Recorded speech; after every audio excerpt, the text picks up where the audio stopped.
இன்றைய இதமான காலை தென்றலில் அனைத்து அன்பு உள்ளங்களுக்கும் என் இனிய காலை வணக்கம்.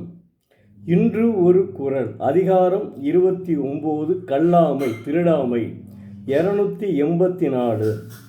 களவின் கண் கன்றிய காதல் விளைவின் கண் வீயா விழுமும் தரும். தெய்வப்புலவர் திருவள்ளுவர்.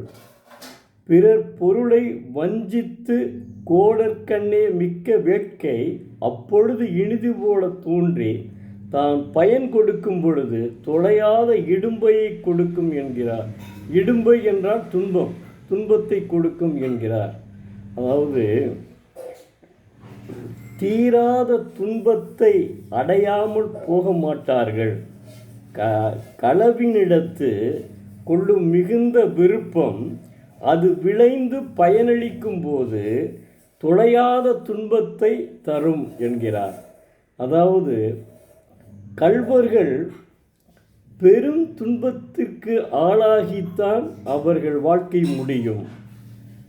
நம்ம சொலவடை கூட நம்ம இருக்கிறோங்க. என்னென்னா, பல நாள் திருடன் ஒரு நாள் அகப்படுவான்.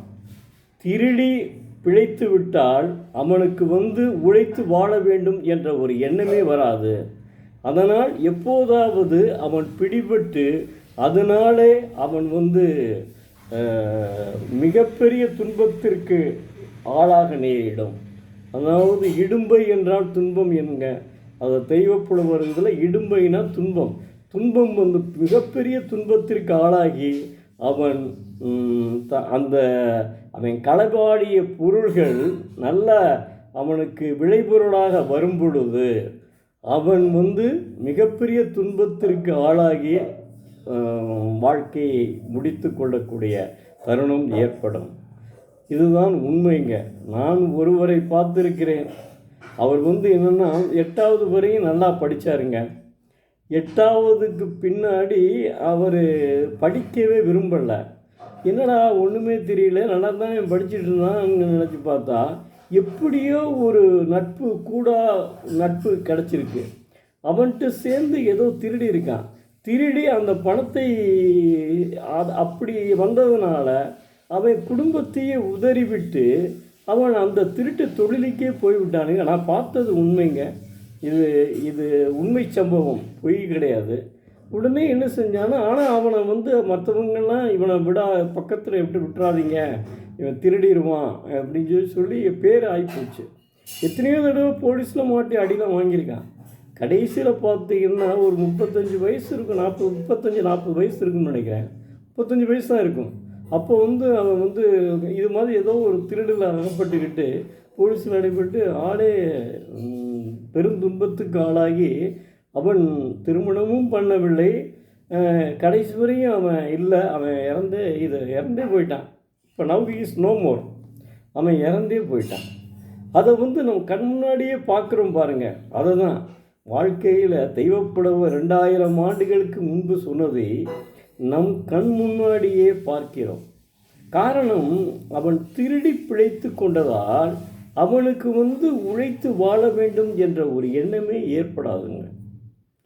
வாழ்க்கையில் மாணவ செல்வங்களே, நீங்கள் கண்டிப்பாக இந்த அதிகாரத்தை முழுவதுமாக படித்து கொள்ள வேண்டும். ஏன்னா ஒரு மனிதனிடம் இளமையில் என்ன நடக்கிறதோ, இளமையில் அவனுடைய எண்ணம் எப்படி இருக்கிறதோ அதுதான் கடைசி வரை இருக்கும். நீங்கள் இளமையிலே படிப்பையே நாடுங்கள். படித்து மிகப்பெரிய மாவட்ட ஆட்சித்தலைவராக வர வேண்டும் அல்லது மிகப்பெரிய ஒரு மருத்துவராக ஆக வேண்டும். அதனால் வரும் செல்வம் உங்களுக்கு பயங்கரம் கொழிக்கும். அந்த செல்வம் உங்களுக்கு கொழிக்கும். அப்படி வாழ்க்கையை முன்னேற வேண்டுமே ஒழிய இந்த மாதிரி ஒரு திருடான ஒரு ஒழுக்கமில்லாத ஒரு சூழ்நிலைக்கு நீங்கள் ஆளாகக்கூடாது. அதைத்தான் மாணவ செல்வங்களுக்கு தான் நான் சொல்லிகிட்டே வர்றேன். இப்போ எத்தனை பேர் திருடன் கூட இருக்கலாம், நமக்கு தெரியாமல் இருக்காது. ஆனால் மாணவ செல்வங்கள் கண்டிப்பாக நிச்சயமாக இப்போ இருந்தே நீங்கள் இதெல்லாம் திருக்குறளை படித்து விட்டால் நீங்கள் திருக்குறளில் ஜாம்பாவான், அதில் மார்க்கவே முடியாது. வள்ளுவருடைய கொள்கைப்படியே நீங்கள் கடைசி வரை நடப்பீர்கள். அதிலையும் எனக்கு திண்ணமான ஒரு நம்பிக்கை உண்டு. நன்றி, வணக்கம். நாளை மீண்டும் ஒரு குரலோடு சந்திக்கும் பரமசிவம், எழுத்தாளர், மதுரை. நன்றி.